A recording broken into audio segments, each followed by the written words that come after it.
Hi everyone and welcome to English with Teacher Carol. Hoje é o primeiro vídeo de uma série que nós estamos começando aqui no nosso canal. Eu sempre falo que é muito importante vocês escutarem e assistirem coisas em inglês. Então eu achei interessante trazer um pouco disso para o canal também. Essa nova série que nós estamos começando aqui no canal vão ser todos os vídeos em inglês. Vocês podem ver que a luz já está um pouco mais baixa, a minha voz vai estar um pouco mais baixa, que vão ser vídeos eu lendo algum livro em inglês. E nosso primeiro livro dessa nossa série será The Fault in Our Stars. A culpa é das estrelas. Então vai ser um capítulo por vídeo e vai ser um vídeo por semana dessa nova série. E o meu intuito é justamente que vocês deixam ali, podem até assistir dormindo, né, indo dormir, para vocês irem acostumando o seu cérebro ao listening, então à escuta em inglês. So let's start. The Fault in Our Stars by John Green. Chapter 1. Late in the winter of my 17th year, my mother decided I was depressed. Presumably because I rarely left the house, spent quite a lot of time in bed, read the same book over and over, ate infrequently, and devoted quite a bit of my abundant free time to thinking about death. Whenever you read a cancer booklet or website or whatever, they always list depression among the side effects of cancer. But in fact, depression is not a side effect of cancer. Depression is a side effect of dying. Cancer is also a side effect of dying. Almost everything is, really. But my mom believed I required treatment. So she took me to see my regular doctor, Jim, who agreed that I was veritably swimming in a paralyzing and totally clinical depression, and that therefore my meds should be adjusted and also I should attend a weekly support group. This support group featured a rotating cast of characters in various states of tumor-driven unwellness. Why did the cast rotate? A side effect of dying. The support group, of course, was depressing as hell. It met every Wednesday in the basement of a stone-walled Episcopal church, shaped like a cross. We all sat in a circle right in the middle of the cross, where the two boards would have met, where the heart of Jesus would have been. I noticed this because Patrick, the support group leader and only person over 18 in the room, talked about the heart of Jesus every freaking meeting. All about how we, as young cancer survivors, were sitting right in the Christ's very sacred heart and whatever. So here's how it went in God's heart. The 6 or 7 or 10 of us walked, wheeled in, grazed at a decrepit selection of cookies and lemonade, sat down in the circle of trust, and listened to Patrick recount for the 1000th time his depressingly miserable life story. How he had cancer in his balls and they thought he was going to die. But he didn't die, and now here he is, a full-grown adult in a church basement in the 137th nicest city in America, divorced, addicted to video games, mostly friendless, eking out a meager living by exploiting his cancer-tastic past, slowly working his way toward a master's degree that will not improve his career prospects, waiting, as we all do, for the sword of Damocles to give him the relief that he escaped those many years ago, when cancer took both of his nuts, but spared what only the most generous soul would call his life. And you too might be so lucky. Then we introduce ourselves, name, age, diagnosis, and how we were doing today. I'm Hazel. I'd say that when they get to me. 16. Thyroid originally, but with an impressive and long-settled satellite colony in my lungs. And I'm doing okay. Once we got around the circle, Patrick always asked if anyone wanted to share, and then began the circle jerk of support. Everyone talking about fighting and battling and winning and shrinking and skinning. To be fair to Patrick, he let us talk about dying too, but most of them weren't dying. Most would live into adulthood, as Patrick had, which meant there was quite a lot of competitiveness about it, with everybody wanting to beat not only cancer itself, but also the other people in the room. Like, I realize that this is irrational, but when they tell you that you have, say, a 20% chance of living 5 years, the math kicks in and you figure that's 1 in 5. So you look around and think, as any health person would, I got at least 4 of these bastards. The only redeeming fact of support group was this kid named Isaac, a long-faced, skinny guy with straight blonde hair swept over one eye. And his eyes were the problem. He had some fantastically improbable eye cancer. One eye had been cut out when he was a kid, and now he wore the kind of thick glasses that made his eyes, both the real one and the glass one, preternally huge. Like his whole head was basically just this fake eye and this real eye staring at you. From what I could gather on the rare occasions when Isaac shared with the group, a reoccurrence had placed his remaining eye in moral peril. Isaac and I communicated almost exclusively through sighs. Each time someone discussed anti-cancer diets or snorting ground-up shark fin or whatever, he'd glance over at me and sigh ever so slightly. I'd shake my hand microscopically and exhale in response. So support group blew, and after a few weeks I grew to be rather kicking and screaming about the whole affair. In fact, on the Wednesday I made the acquaintance of Augustus Waters, I tried my level best to get out of support group, while sitting on the couch with my mom in the third leg of a 12-hour marathon of the previous season's American's Next Top Model, which admittedly I had already seen, but still. I refused to attend support group. One of the symptoms of depression is disinterest in activities. Please, just let me watch American's Next Top Model. It's an activity. Television is a passivity. Ugh, Mom, please. Hazel, you are a teenager. You're not a little kid anymore. You need to make friends, get out of the house, and live your life. If you want me to be a teenager, don't send me to support group. Buy me a fake ID so I can go to clubs, drink vodka, and take pot. You don't take pot, for starters. See, that's the kind of thing I'd know if you got me a fake ID. You are going to support group. Oh, Hazel, you deserve a life. That shut me up, although I failed to see how attendance at support group met the definition of life.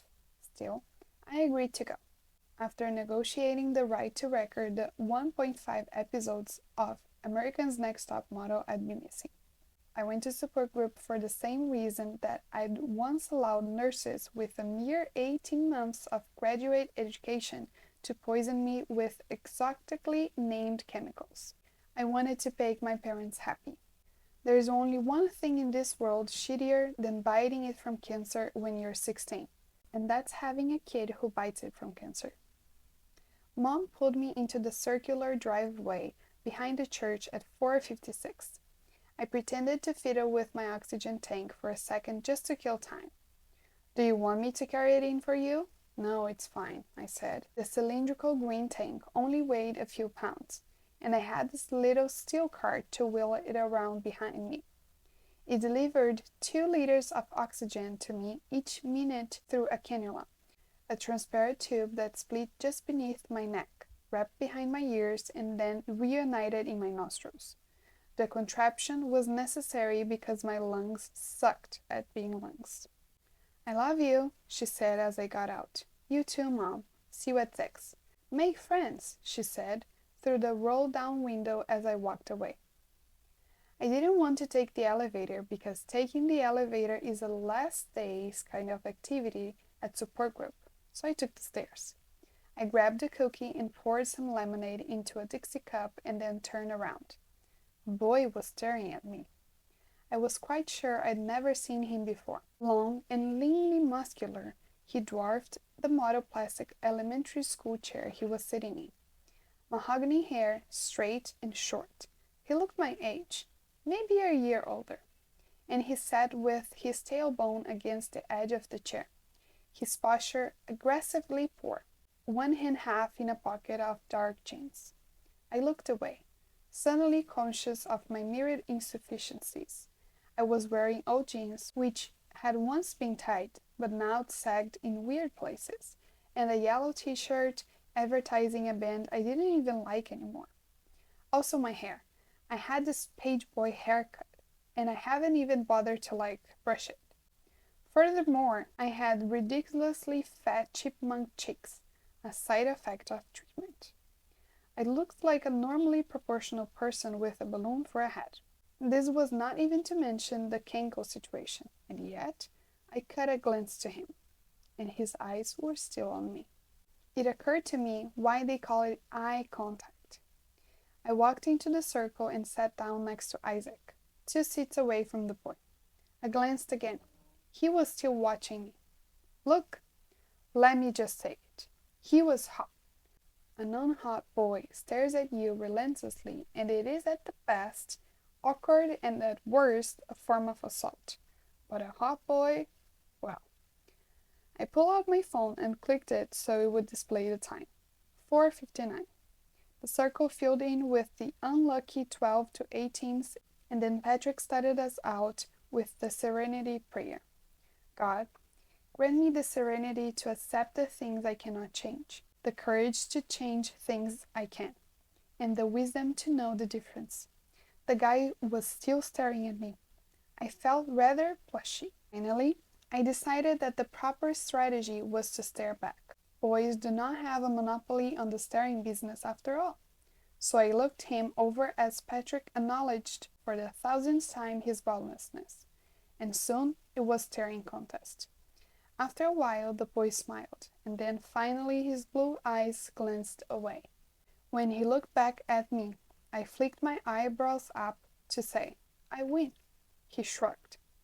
Patrick continued, and then finally it was time for the introductions. Isaac, perhaps you would like to go first today. I know you're facing a challenging time. Yeah, Isaac said.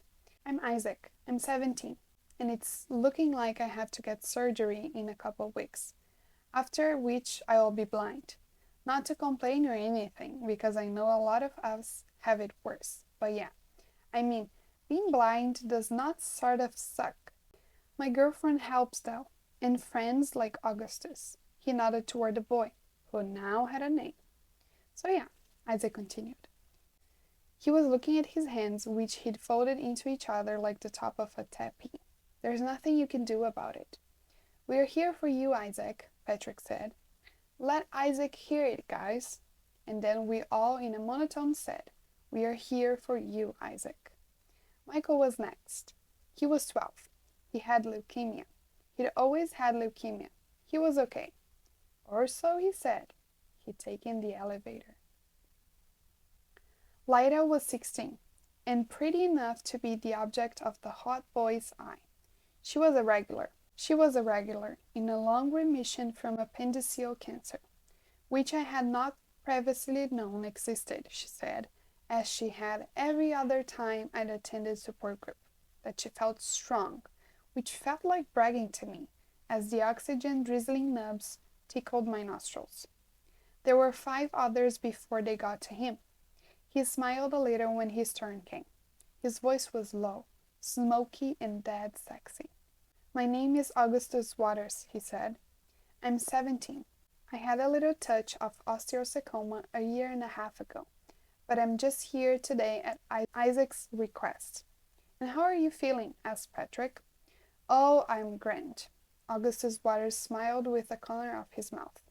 I'm on a roller coaster that only goes up, my friend. When it was my turn, I said, my name is Hazel. I'm 16. Thyroid with meth in my lungs. I'm okay. The hour proceeded apace. Fights were recounted, battles won, amid wars sure to be lost. Hope was clung to. Families were both celebrated and denounced. It was agreed that friends just didn't get it. Tears were shed. Comfort preferred. Neither Augustus Waters nor I spoke again until Patrick said, Augustus, Perhaps you would like to share your fears with the group. My fears? Yes. I fear oblivion, he said without a moment's pause. I fear it like the proverbial blind man who's afraid of the dark. Too soon, Isaac said, cracking a smile. Was that insensitive? Augustus asked. I can pretty blind to other people's feelings.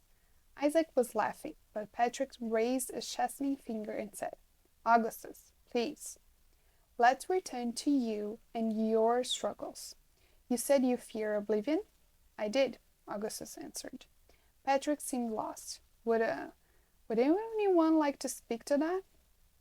I hadn't been in proper school in 3 years. My parents were my two best friends. My third best friend was an author who did not know I existed. I was a fairly shy person, not the hand-raising type. And yet, just this once, I decided to speak. I half raised my hand, and Patrick, his delight evident, immediately said, Hazel! I'm sure he assumed, opening up, becoming part of the group. I looked over at Augustus Waters, who looked back at me. You could almost see through his eyes, they were so blue. There will come a time, I said, when all of us are dead. All of us. There will come a time when there are no human beings remaining to remember that anyone ever existed or that our species ever did anything. There will be no one left to remember Cleopatra, let alone you. Everything that we did and built and wrote and thought and discovered will be forgotten in all of this. I gestured. Will have been for naught. Maybe that time is coming soon, and maybe it is millions of years away. But even if we survived the collapse of our sun, we'll not survive forever.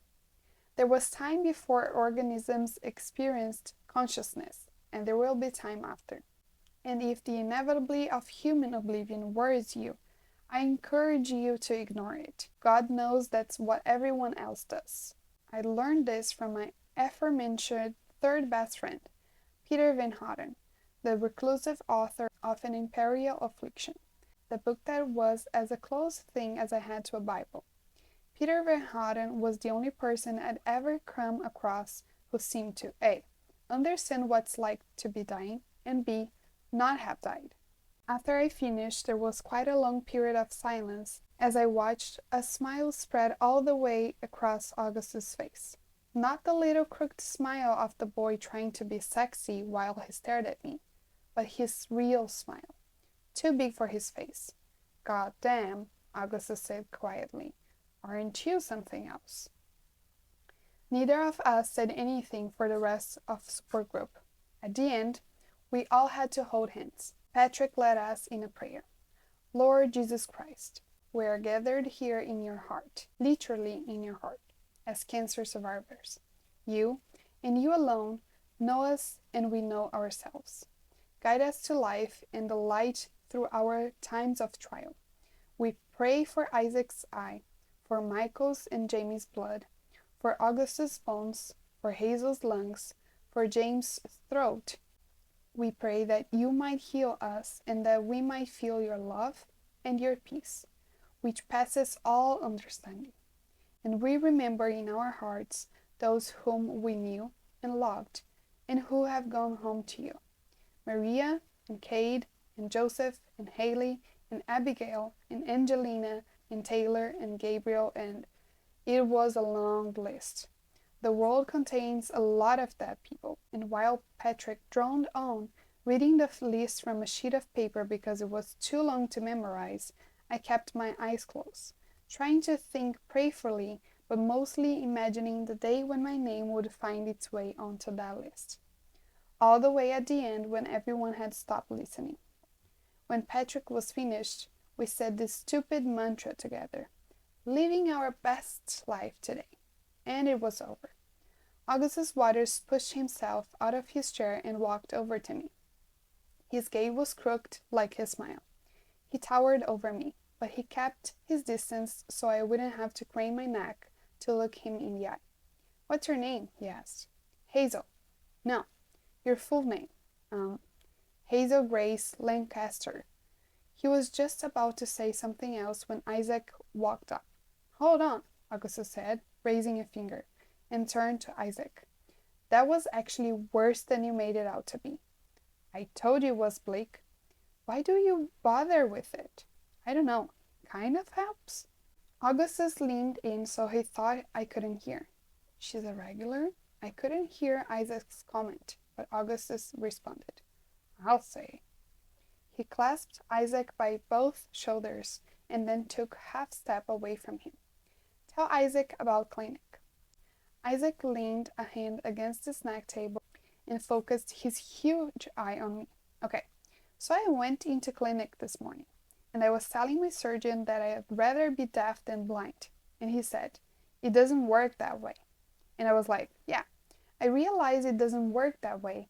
I'm just saying I'd rather be deaf than blind if I had the choice, which I realize I don't have. He said, well, the good news is that you won't be deaf. And I was like, thank you for explaining that my eye cancer isn't going to make me deaf. I feel so fortunate that an intellectual giant like yourself would deign to operate on me. He sounds like a winner, I said. I'm gonna try to get some eye cancer just so I can make this guy's acquaintance. Good luck with that. Alright, I should go. Monica's waiting for me.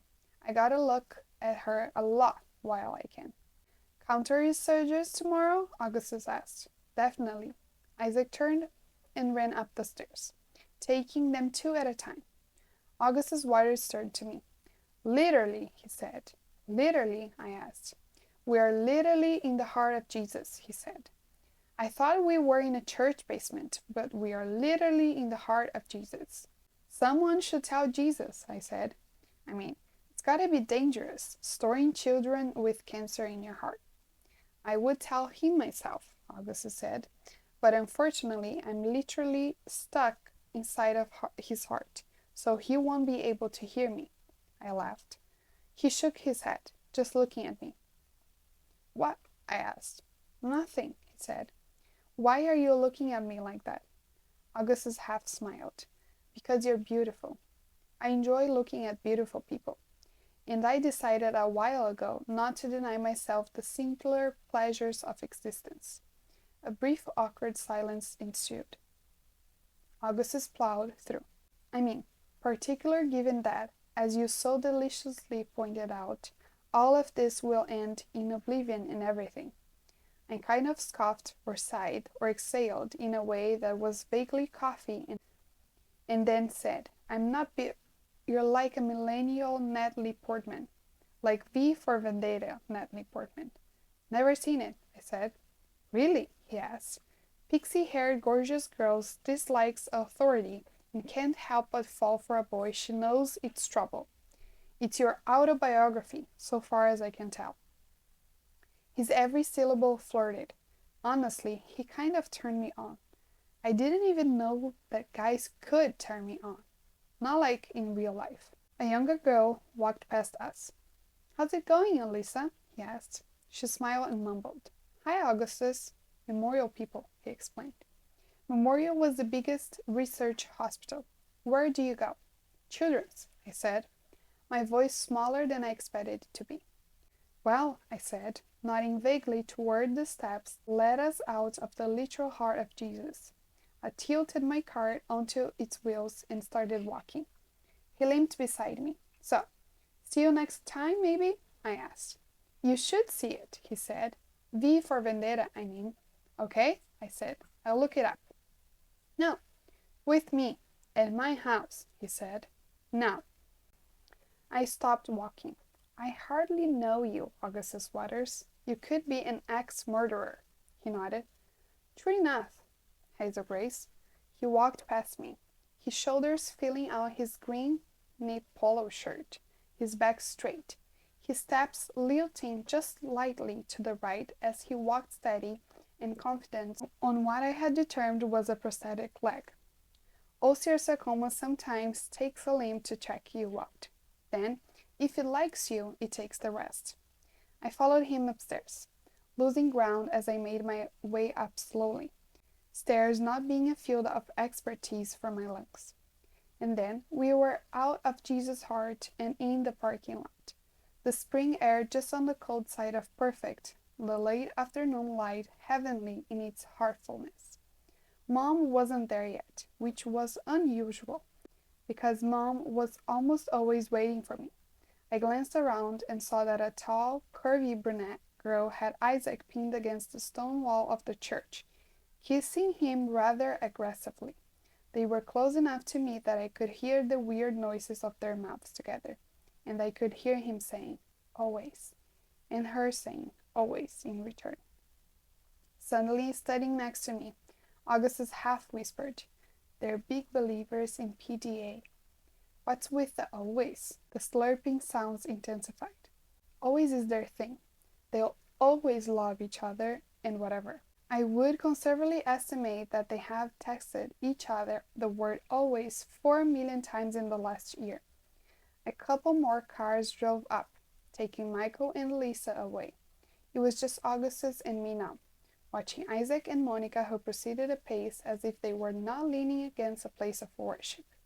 His hand reached for her bob over her shirt and potted his palm still while his fingers moved around. I wondered if that felt good. Didn't seem like it would, but I decided to forgive Isaac on the grounds that he was going blind. The senses must feast while there is yet hunger and whatever. "Imagine taking the last drive to the hospital," I said quietly. "The last time you'll ever drive a car." Without looking over at me, Augustus said, "You're killing my vibe here, Hazel Grace. I'm trying to observe young love in its many splendored awkwardness." "I think he's hurting your boob," I said. "Yes, it's difficult to ascertain whether he's trying to arouse her or to perform a breast exam." Then Augustus Water reached into a pocket and pulled out, of all things, a pack of cigarettes.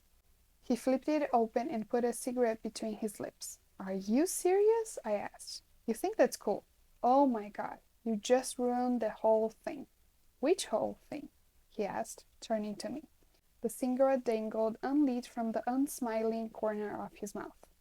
"The whole thing where a boy who is not unattractive or unintelligent or seemingly in any way unacceptable stares at me and points out incorrect uses of literally and compares me to actresses and asks me to watch a movie at his house. But of course, there's always a commercial, and yours is that, oh my God, even though you had freaking cancer, you give money to a company in exchange for the chance to acquire yet more cancer. Oh my God, let me just assure you that not being able to breathe sucks. Totally disappointing. Totally." "A hermatia?" he asked, the cigarette still in his mouth. Tightened his jaw. He had a hell of a jawline, unfortunately. "A fatal flaw," I explained, turning away from him. I stepped toward the curb, leaving Augustus Waters behind me, and then I heard a car start down the street. It was Mom. She'd been waiting for me to, make friends or whatever. I felt this weird mix of disappointment and anger welling up inside of me. I don't even know what the feeling was, really, just that there was a lot of it, and I wanted to smack Augustus Waters and replace my lungs with lungs that didn't suck at being lungs. I was standing with my Chuck Taylors on the very edge of the curb, the oxygen tank ball and chaining the car by my side. And right as my mom pulled up, I felt a hand grab mine. I yanked my hand free but turned back to him. "They don't kill you unless you light them," he said as Mom arrived at the curb. "And I've never lit one. It's a metaphor, see? You put the killing thing right between your teeth, but you don't give it the power to do its killing." "It's a metaphor," I said, dubious. Mom was just idling. "It's a metaphor," he said. "You choose your behaviors based on their metaphorical renaissances," I said. "Oh yes," he smiled. Big, goofy, real smile. "I'm a big believer in a metaphor, Hazel Grace." I turned to the car, tapped the window. It rolled down. "I'm going to a movie with Augustus Waters," I said. "Please record the next several episodes of the American's Next Top Model marathon for me."